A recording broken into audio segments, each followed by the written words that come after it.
তিনি ছিলেন মধ্যম আকৃতির সুঠাম দেহের অধিকারী একটি মানুষ। তার চুলগুলো ছিল ঘাড় পর্যন্ত প্রলম্বিত, হালকা হালকা কোঁকড়ানো। তিনি যখন চুলের ভিতরে তৈল দিয়ে আছড়াতেন মনে হতো মৃদুমন্দ ঢেউ দেখা যায়। তার কপাল ছিল চওড়া, ভ্রুগুলো ছিল জোড়া ভ্রু, ধনুকের মতো বাঁকা। চোখের পাতাগুলো ছিল ফুটন্ত গোলাপের গোলাপি রঙের এক একটি পাপড়ির মতো। তিনি কখনো বা যখন চোখের পলক ফেলতেন মনে হতো মৃদুমন্দ বাতাসে গোলাপ পাপড়ি যেন দোল খাচ্ছে। তার চোখের সাদা অংশ ছিল রক্তিমাভ সাদা, কালো অংশ ছিল কৃষ্ণ কালো। তার নাকটা ছিল খাড়া, নাকের ছিদ্রগুলো ছিল ছোট ছোট। নাকের নিচে ছিল সরু চিকন গোঁফ, গোঁফের নিচেই সেই গোলাপি রঙের ঠোঁট। তার ঠোঁটগুলো যখন কখনো বা মুচকে হাসত, গোটা পৃথিবীর মানুষ অবাক বিস্ময়ে দেখত গোটা পৃথিবীতে যেন বিজলি চমকিয়েছে।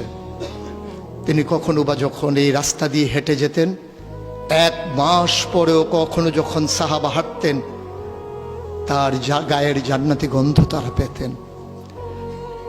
মায়েরা উম্মাহাতুল মুমিনিন যারা, তারা নবীর যখন কখনো এই ঘামে ভেজা শরীর নিয়ে ঘরে ঢুকতেন, কপালের ভিতরে মুক্তোর দানার মতো ঘামগুলো যখন জমে থাকতো, মায়েরা ছোট্ট শিশি খুঁজে সেই ঘামগুলো শিশিতে ভরে জমা রেখে দিতেন, কখনো বা ঈদে কোনো অনুষ্ঠানে যেন আতর হিসেবে ব্যবহার করতে পারেন। এই সুরত ধারণ করা কোনো মানুষের সাধ্যর বাইরে। কখনোই কোনো মানুষ এই সুরত ধারণ করতে পারবে না চেষ্টা করলেই।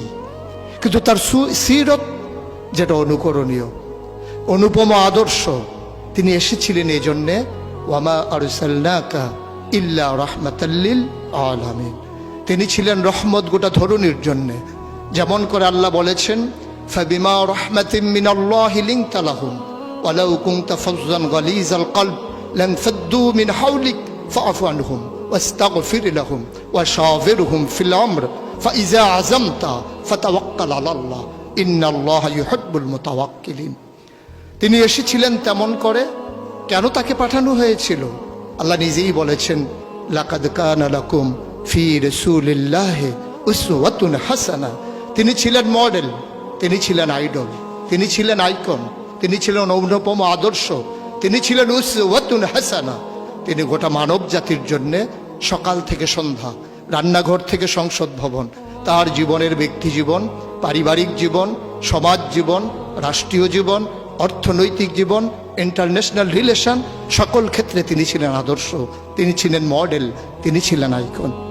একবিংশ শতাব্দীর সূচনা লগ্নে দাঁড়িয়ে গোটা পৃথিবী যখন ঝঞ্ঝা বিক্ষুব্ধ, গোটা পৃথিবীর মানবতা যখন আজকে ভুলণ্ঠিত, আজকে শুধু মুসলিম নয়, গোটা মানুষ যখন আজকে অপর মানুষের ভোটের নিচে পৃষ্ঠ হচ্ছে তার জীবন, মানুষগুলো যখন আজকে রক্তে রঞ্জিত হচ্ছে তার গোটা দেহ, সেই ফিলিস্তিনের দুধু মরুভূমি আজকে যখন আমার কিশোর ভাইয়ের রক্তে রঞ্জিত, সেই ঝিলাম নদীর পানি আজকে যখন স্বচ্ছ স্ফটিকের মতো আর নেই, কাশ্মীরের ভাইয়ের রক্তে যখন রঞ্জিত, পার্শ্ববর্তী আরাকানের মুসলমানেরা আজকে উখিয়ার সেই টেকনাফের তাঁবুর নিচে তারা যখন মানবেতর জীবনযাপন করছে, আজকে বারবার মনে পড়ে সেই নবীজির কথা।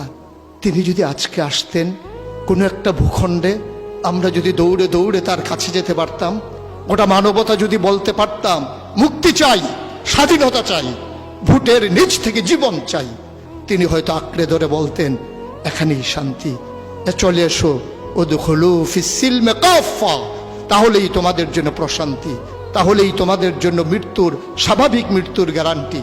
কখনোই আর ঝঞ্ঝা বিক্ষুব্ধ পৃথিবীতে তোমাদেরকে বুক পেতে দিতে হবে না বুলেটের সামনে।